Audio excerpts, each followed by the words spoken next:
Okay, guys, so we are here with Adam. Adam, tell us a little bit about yourself. So, hello everyone. My name is Adam Stawczyk. I'm the co-founder of Bartolini Air.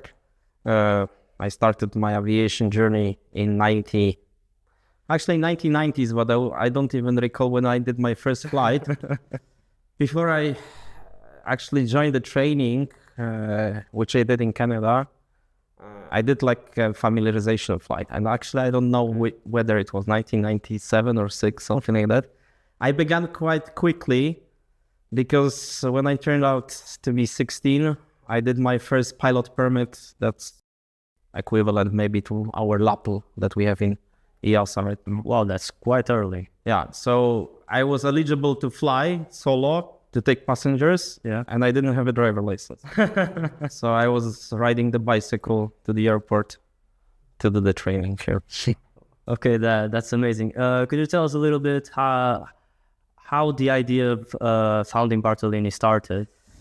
Actually, I would say I didn't make any plans for it.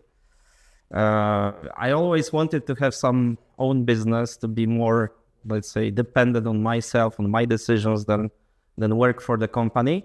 However, on the other hand, so when I was growing up, doing my high school and university, I realized that most probably I will end up in the airlines because that's the way. If you want to fly a jet aircraft, that's one of the ways to achieve your goal. Yeah, one of the main ways. However, on the way, as I was doing my training progression, I was still at the university. I finished my FI course. I become a flight instructor. All right. And my business partner, who is also co-founder of Bartolini, Bartek, maybe you've already met him. He was my first PPL student, in fact. Oh, okay. So I trained him for PPL. Somehow the bond was created between us, the same fluids. And he was the one actually who proposed me to start the company. Okay, interesting. This is how it started. So speaking a little bit about Bartolini, what would you say is the training philosophy in this school? I think we can, not to expand too much, shortly say our philosophy is to train pilots, future airline pilots. Our training philosophy is mainly based on all commercial air transport category aircraft standards. Even that you begin with small aircrafts, but we input all the standards that you use within the airlines from the day one. And that's the philosophy, which in fact, it wasn't like that from the day one when we started the company. We had to somehow develop ourselves, and we ended up that we want to just firstly focus on professional courses, that we want to train only professional pilots. And because if you want to do that, even that you start with small planes, you need to start with a good standards, good routines, good habits, because that creates this proper airmanship for young fellows in the future. I know that SOPs are a big part of this school, but we'll leave that for and talk about another time. One of the things that I wanted to ask you was, why did you choose an airport like this? Again, like with starting the company, there was no big plan. Basically, I'm from Łódź. My business partner, Bartek, is also from Łódź. So that was a natural choice. We didn't put a lot of thought into that. Later on, it turned out to be a very good choice. Okay, amazing. And since we're talking about Bartolini, I've heard about your safety record, but perhaps you could talk a little bit about it. Yeah, the safety record is pretty good, I must say. And again, when we started the company years back, we didn't have so many, let's say, restrictions, so many limitations. The standards were different. And we had some accidents as well in the past, fortunately not fatal or even without injuries. But there were some runway excursions, that kind of incidents that we dealt with. And since that moment, I remember, especially after one incident, I realized we need to rebuild the whole training philosophy and training programs, including the structure, the sequence of certain exercises. Okay. Not to go into much details, but majority of schools, they sequence the training in such a way that they just give you some basics. They release you for the first solo quite quickly, and we completely change that. We release for solo at the very end of the training because you need more repetitions, you need more landings, you need more experience. So we can already deliver some other training elements before, which actually makes a good progression for the pilot, and the safety records naturally goes together with it. Okay, great. So what I understood is Bartolini isn't afraid to change. So for the better, so maybe a little bit different than other schools, but for safety.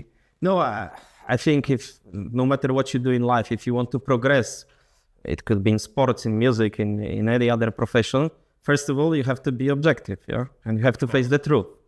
If you examine an incident, if you examine some issue that happened at school, you need to firstly find the cause of it and try to fix it, and try to think of the way how to mitigate possible risk in the future. And as the company grew, we learned naturally how to approach to the topic of safety management, and together then, as you mentioned, with the SOPs, with other stuff that we deliver, we created quite safe standards within all companies, because it's not only the flight school. Yeah, we can see by your safety record. So we flew with Mark on the Citation jet, and I know that he's a flight instructor here at the school as well. So I was hoping you could maybe speak a little bit about the possible career progression or how you integrate that with your flight school as well. Yeah, so again, a lot of flight schools are facing the biggest problem that right now, when there is a great demand for pilots, a lot of flight schools are suffering of good instructors. Because again, youngsters, they have choice. Either I go to the airline or I stay within general aviation and I continue my career as a flight instructor. What we realized is if we want to keep people in-house, we need to give them opportunity to progress as well. Because everyone wants to progress in their life. I don't think you would like to work in the same job forever. Yeah, it makes sense. Yeah, so based on that, and based on the fact that we developed other branches of Bartolini, and we have our AOC organization where we charter jets, we do normal commercial operations, and Cessna citations, we developed this career scheme where our instructor may start from just basic training, PPL level, and so on, and then as his progression goes through, he can end up on a Cessna citation. Yeah.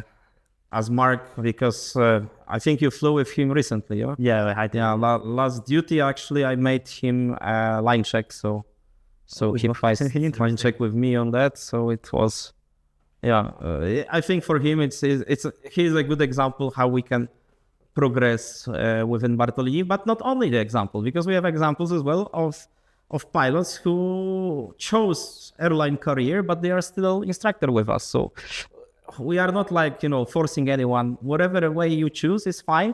And always when instructor chooses even go to the other airline, work for another operator, we have very good relations. And very often, months later, sometimes years later, they come back later on maybe as an MCC instructor and so on. So this is aviation. It's the ways very those routes may connect each other in the future. Yeah, it's really good. So Bartolini actually cares about maintaining relations. Yes. The pilots make their own decisions.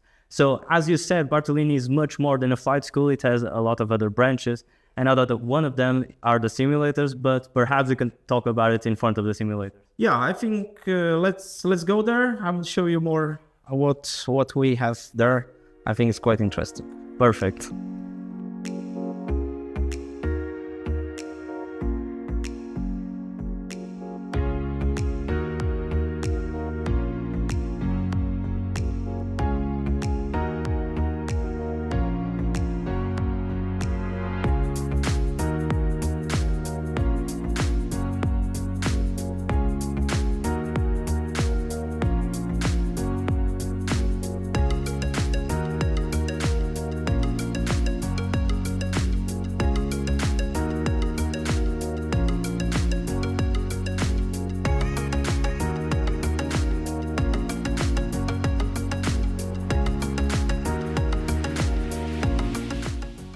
So we've just arrived at, I'm not going to spoil it. Adam will tell you. We are near the simulators, and where are they located?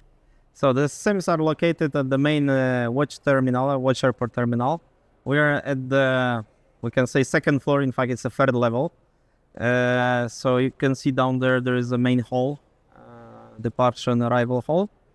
But the sims are fully accessible from the street, let's say. So it doesn't require any security check or anything to get inside. So the students really come to the airport seeing like real pilots to do the training on the simulator. Exactly.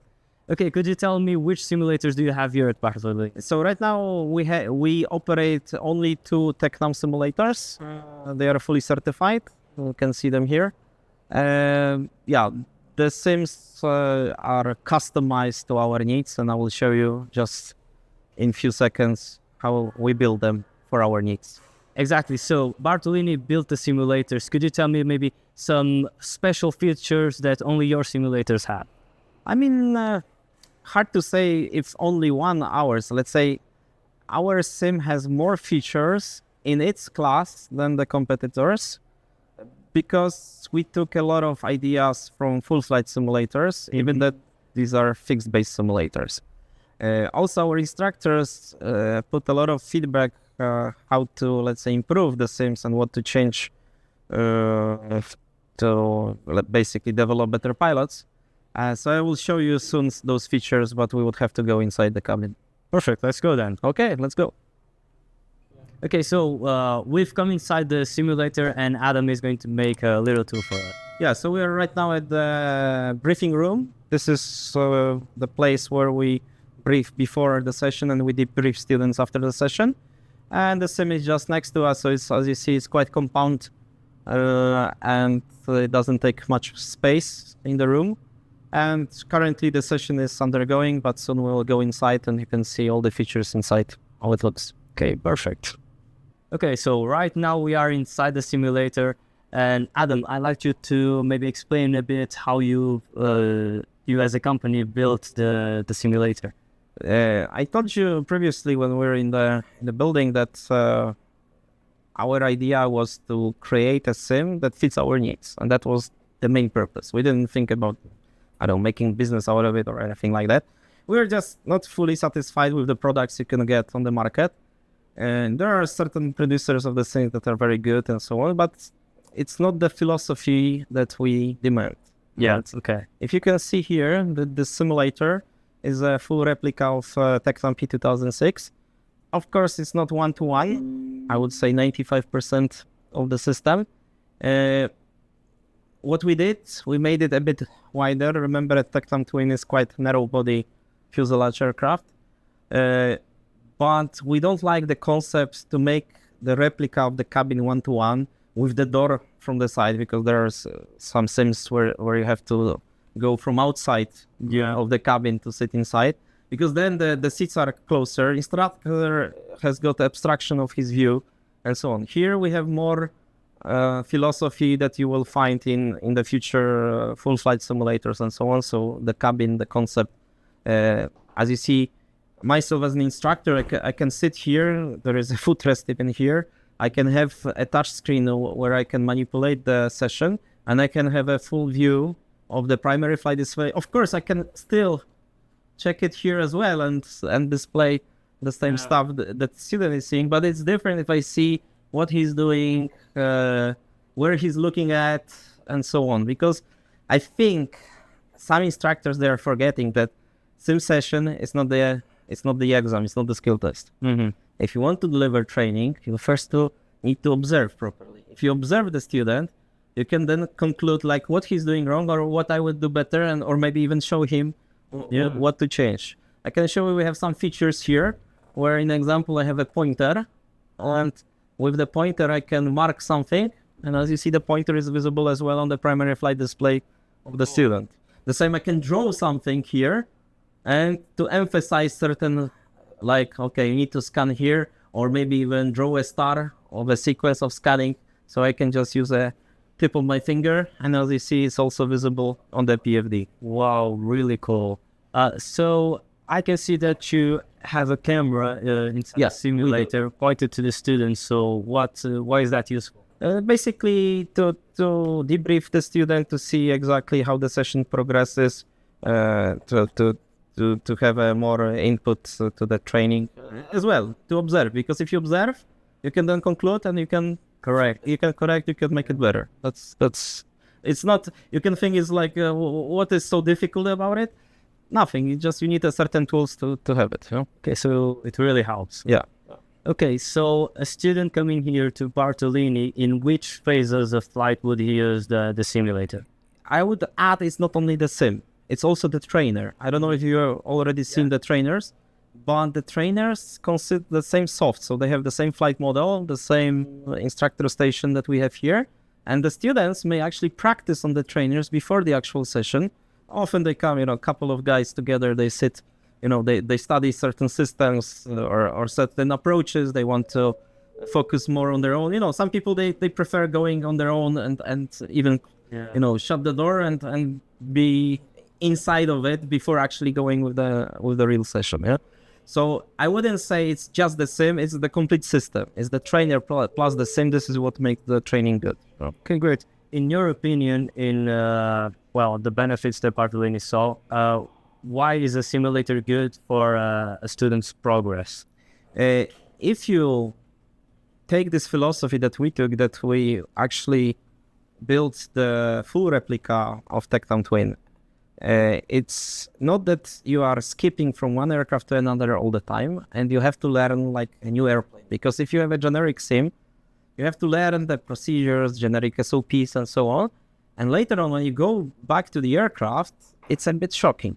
Mm-hmm. I did it myself, the training like that. And I remember myself, I didn't like it because from the sim, this transition to the real aircraft was quite awkward. Yeah.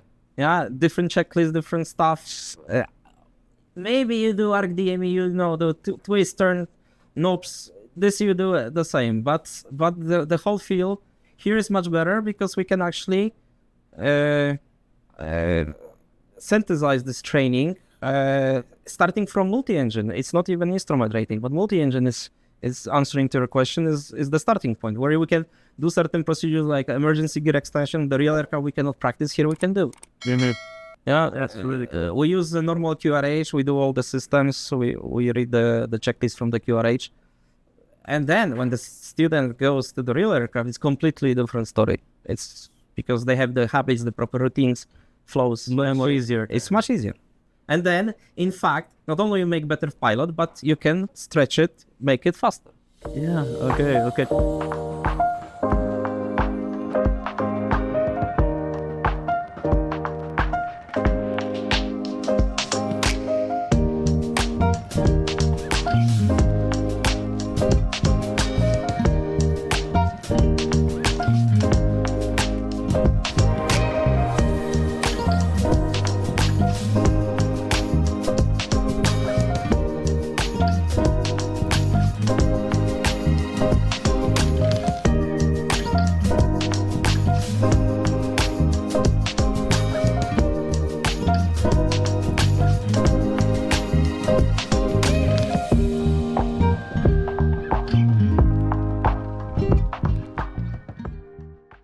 If we talk about the benefits of the sim, we can firstly talk about benefits of training on the sim plus on the aircraft, because some schools are only delivering training just on the airplane. Usually those schools that they cannot afford the sim, this is how they deliver the training. But I can tell you that doing just only on the sim, just only on the airplane will have certain disadvantages.